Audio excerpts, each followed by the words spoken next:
जय माता की भक्तों, प्रत्येक हिंदू की दिली तमन्ना होती है कि वह जीवन में एक बार सोमनाथ यात्रा अवश्य करे। तो मैं आज आपको एक ऐसा टूर प्लान बताऊंगा जिसमें आप बहुत कम खर्चे में, जितने खर्चे में आप सोमनाथ यात्रा करते हैं उससे भी कम खर्चे में सोमनाथ यात्रा के साथ साथ भारत के प्रमुख 10 धार्मिक स्थलों के भी दर्शन कर पाएंगे। यह यात्रा आपकी 2x2 AC बस के माध्यम से होगी। एक ऐसी यात्रा की जानकारी आपको इस वीडियो के माध्यम से मिलेगी जिसका पैकेज आप संपूर्ण भारतवर्ष में लोग इस यात्रा का इंतजार करते हैं।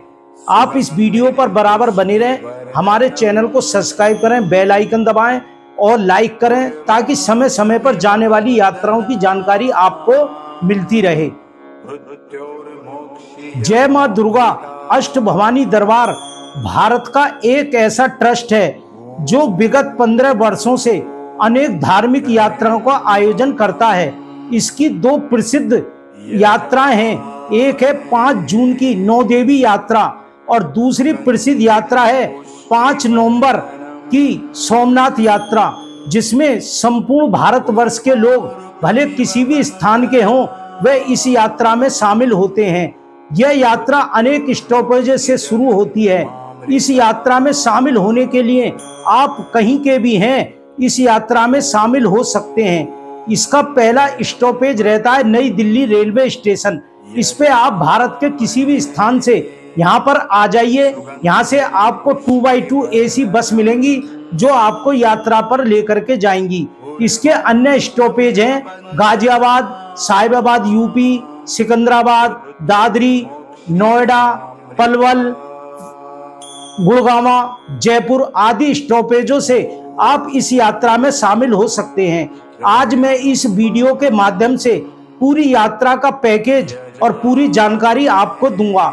इसमें मैं आपको बताऊंगा ये यात्रा कहां से शुरू होगी, इसमें कहां हम ठहरेंगे, खाने का क्या हिसाब रहेगा, इस यात्रा में हम किन किन तीर्थ स्थानों का दर्शन करेंगे, यह यात्रा कहां कहां जाएगी और इस यात्रा का क्या महत्व है, और अंत में बताऊंगा कि इस यात्रा का बहुत कम खर्चा कितना है। तो आइए इस वीडियो पर बने रहिए और मैं इस वीडियो को शुरू करता हूं। क्लियर करेंगे कि ये यात्रा कहां कहां जाएगी। पहला स्थान है हमारा सोमनाथ। सोमनाथ प्रत्येक हिंदू जिसने मनुष्य का जन्म लिया है वह जीवन में एक बार सोमनाथ के दर्शन अवश्य करना चाहता है, जो गुजरात के समुद्र के किनारे 12 ज्योतिर्लिंगों में पहला ज्योतिर्लिंग माना जाता है। प्रत्येक हिंदू इस स्थान पर अवश्य दर्शन के लिए जाता है, जिसका वातावरण देखकर मनुष्य का जीवन सफल हो जाता है, उसका मन पुलकित हो उठता है।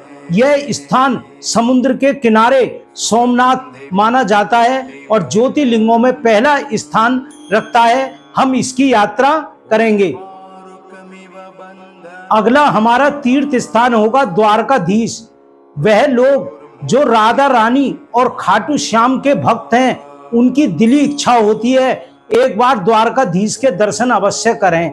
वह द्वारकाधीश जो गुजरात में समुद्र के किनारे स्थित है और भगवान श्री कृष्ण के लिए समर्पित है, इसके दर्शन कर कर आपका जीवन पुलकित हो उठेगा।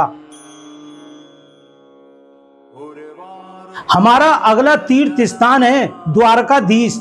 वह लोग जो राधा रानी और खाटू श्याम के परम भक्त हैं उनकी दिली इच्छा होती है जीवन में एक बार द्वारकाधीश के दर्शन करना। द्वारकाधीश अपने आप में संपूर्ण भारतवर्ष में 4 धामों में से एक धाम माना जाता है। यह भी गुजरात के समुद्र के किनारे स्थित है और अपने आप में इसकी एक विशेष छटा बनती है। लोग इसके दर्शन करके अपने आप को सौभाग्यशाली समझते हैं।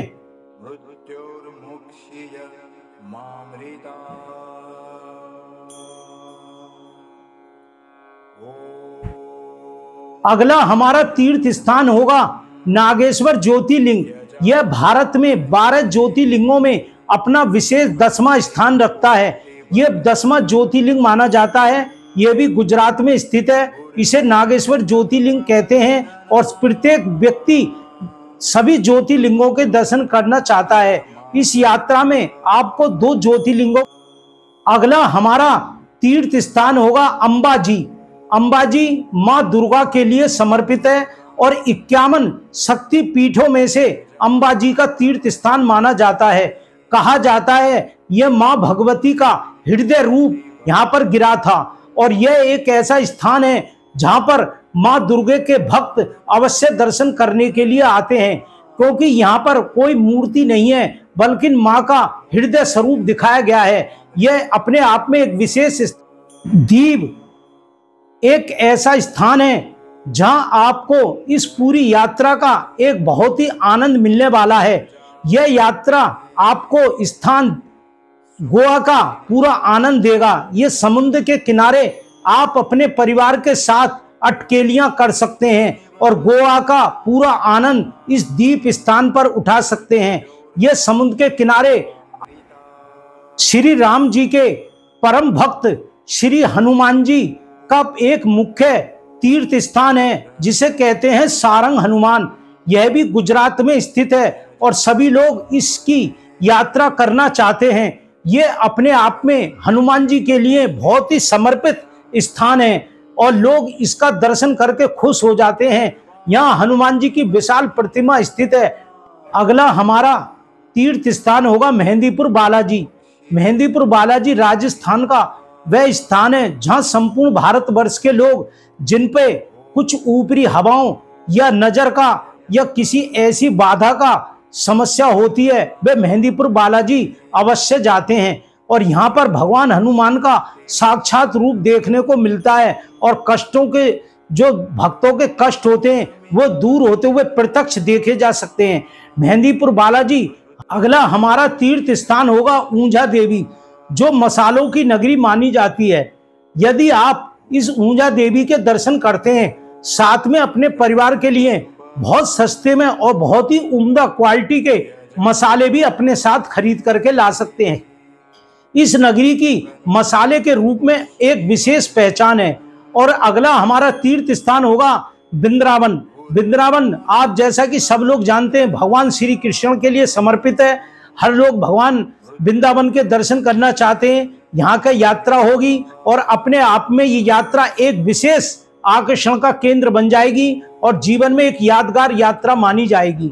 आप इस यात्रा में अवश्य भाग लें। और मैं अब इस यात्रा में आपको बताऊंगा कि भोजन की व्यवस्था किस प्रकार रहेगी। अगला हमारा विषय है भोजन।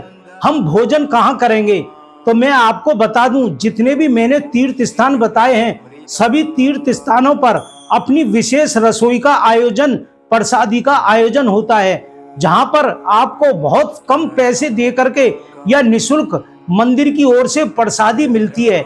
आप यहाँ पर एक विशेष भोजन कर सकते हैं और गुजराती भोजन का एक अपना विशेष आकर्षण होता है जहाँ अनेक अनेक सब्जियां आदि बड़ी थाली सस्ती है और सभी लोग गुजराती भोजन प्रसादी ग्रहण करना चाहते हैं। तो इस प्रकार हमारे प्रसाद का आयोजन होगा। लंबी यात्रा में हम किस प्रकार विश्राम करेंगे किस प्रकार ठहरेंगे तो आपको याद रहना चाहिए जितने भी हमने तीर्थ स्थान बताए हैं करीब करीब सभी स्थानों पर रात्रि में विश्राम करने की व्यवस्था रहेगी और दिन में यात्रा चलेगी और रात को यह यात्रा विश्राम करेगी। ठहरने की व्यवस्था इसी यात्रा में शामिल रहेगी। 2x2 एसी बस होंगी जिसमें पुशबैक सीट होंगी। आप सीट को आगे पीछे भी कर सकते हैं। और नवंबर का महीना गुजरात में एक हल्की हल्की गर्मी रहती है इसलिए उसमें एसी बस का आपका आयोजन रहेगा। आप बहुत आनंददायक यात्रा इसमें कर पाएंगे। अब मैं ये बता दूं इसमें खर्चा कितना आएगा। इस पूरी यात्रा में 7 नाइट और 8 दिन की ये यात्रा होगी। इसमें पूरा खर्चा प्रति सवारी 7,800 रुपये एक व्यक्ति का खर्चा आएगा जिसमें बस का किराया और ठहरने की व्यवस्था दोनों शामिल होंगी। जैसा कि आपको मालूम है यह यात्रा विगत 15 वर्षों से 5 नवंबर को जाती है और 12 नवंबर को वापस आती है। इस यात्रा पे आप शामिल हो सकते हैं। और इस यात्रा में किस प्रकार आप शामिल होते हैं, किस प्रकार यात्रा में शामिल होंगे, इसका मैं पूरा प्लान बताऊंगा। ये हमारा व्हाट्सएप नंबर है जो स्क्रीन पर आप देख रहे हैं 70 177 00 921। इस नंबर को आप व्हाट्सएप पर सेंड करें और नीचे लिखें सोमनाथ यात्रा। इस यात्रा के संबंध में आपको पूरी जानकारी मिल जाएगी, जिसमें आपको बारकोड मिलेगा और आप प्रति सवारी 2000 रुपये देकर अपनी सीट बुक करा सकते हैं। सीट बुक प्रारंभ हो चुकी हैं, आप जल्दी से जल्दी अपनी सीट बुक कराएं और इस यात्रा में शामिल हों। शुल्क जमा होते ही आपके पास रसीद वगैरह, सीट नंबर वगैरह सब कुछ प्लान आपके पास आ जाएगा। और अधिक जानकारी जानने के लिए मैं इस यात्रा का प्रचार अपना चैनल एजुकेशन हिट्स पर करता हूं। मैंने काफी पिछली यात्राओं की वीडियो डाली हुई है। आप यह यात्रा सुरक्षित, आरामदायक और कम खर्चे की यात्रा रहेगी। आप इस यात्रा में अवश्य शामिल हो। अपने परिवार को, फैमिलियों को इस वीडियो को शेयर करें ताकि वो भी इस यात्रा में शामिल हो। जय माता दी, जय माता दी, जय माता दी।